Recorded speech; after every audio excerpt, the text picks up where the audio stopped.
There's a file spreading across the internet, a simple image and a short audio clip. The file is usually named something like don't underscore listen underscore while underscore looking. The instructions are simple: play the audio and stare at the clown. Don't look away. What happens next is where things get strange. This isn't just another scary story. It's an interactive experience that has left thousands of people deeply unsettled. But what is it? A clever psychological trick, a dangerous subliminal message, or something far more sinister? Today, we're diving deep into the mystery of the cursed clown audio. It first surfaced in the darker corners of the web. Anonymous forums and obscure chat rooms dedicated to paranormal phenomena and digital horror. The original post was untraceable, almost like it appeared from nowhere. It came with an image of a vintage-style clown, not overtly terrifying, but with a strange, blank expression. The accompanying audio file was just as bizarre, a low-frequency hum mixed with what sounds like distorted, static-filled carnival music. Separately, they're just weird files.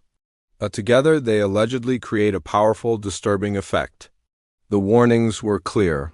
Users who combined the two reported a range of unsettling experiences. The most common claim is that the clown's eyes begin to change. They're no longer just painted-on features. They seem to gain depth, to be looking back at you. Some people see movement in the background of the image, a subtle shift in the shadows. Others describe a growing sense of being watched, a feeling so intense that it lingers long after the audio has stopped. The physical effects are just as alarming. Sudden waves of nausea, headaches, and a profound sense of dread are frequently mentioned. But the psychological impact seems to be the most terrifying part. Dozens of threads are filled with personal testimonies. One user wrote, "I thought it was a joke. I stared at the picture while the sound played. Nothing happened, but when I turned off my computer, I heard something. A soft whisper just for a second. It sounded like it was right behind me." Another shared, "That night I had the most vivid nightmare of my life. A figure that looked exactly like the clown was standing in the corner of my bedroom, just smiling. I woke up sweating, and I swear I could still feel its eyes on me." These stories, whether true or not, have fueled the legend. The experience doesn't seem to end when the file is closed. It follows you. So what's really going on here? Let's explore the scientific explanations first. The most plausible theory is psychological suggestion, also known as the ideomotor effect. The human brain is incredibly suggestible. When you retold to expect something specific like seeing a clown's eyes move, your brain starts actively looking for evidence to confirm it. The audio, with its disorienting frequencies and unsettling tones, could put your mind into a heightened state of anxiety. This makes you more susceptible to seeing things that aren't there. It's the same reason people see faces in clouds or hear whispers in the static of an old radio. Your brain is trying to make sense of ambiguous stimuli, and the story of the curse primes it to find something scary. Another theory points to the audio itself. Could it contain infrasound? Infrasound is a low-frequency sound below the range of normal human hearing.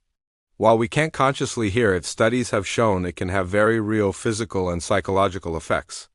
Exposure to certain infrasound frequencies has been linked to feelings of awe, dread, anxiety, and even the sensation of a presence in the room. In the 1980s, researcher Vic Tandy discovered that a 19 Hz frequency in his lab was causing his team to see ghostly apparitions and feel a sense of unease. It's entirely possible that the cursed clown audio uses a similar frequency to induce these feelings in listeners, creating a genuinely paranormal feeling experience through purely scientific means.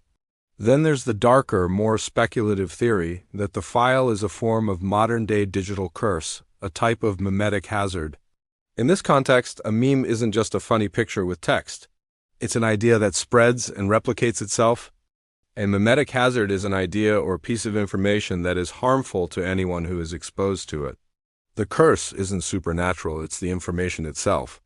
Once you know the story and what you're supposed to see, the idea becomes lodged in your subconscious. The image of the clown becomes a trigger.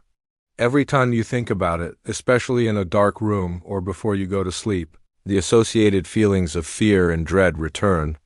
The curse spreads not through magic, but through the very act of sharing the story.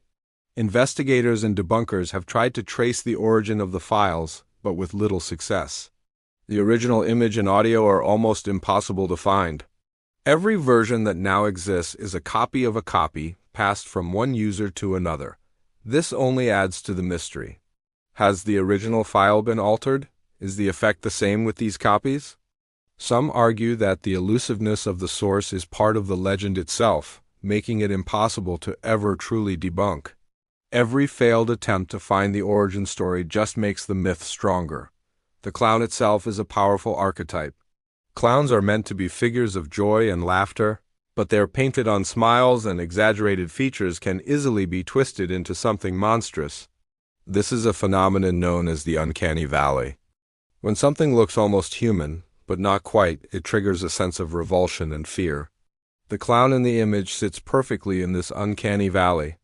Its smile is too wide, its eyes too vacant. It represents a corruption of innocence, which is a core theme in many horror stories. The audio simply amplifies this inherent creepiness. So, we're left with a compelling mystery. Is the Cursed Clown audio a cleverly designed psychological experiment using suggestion and infrasound? Is it a modern creepypasta that has gone viral because it taps into our deepest fears?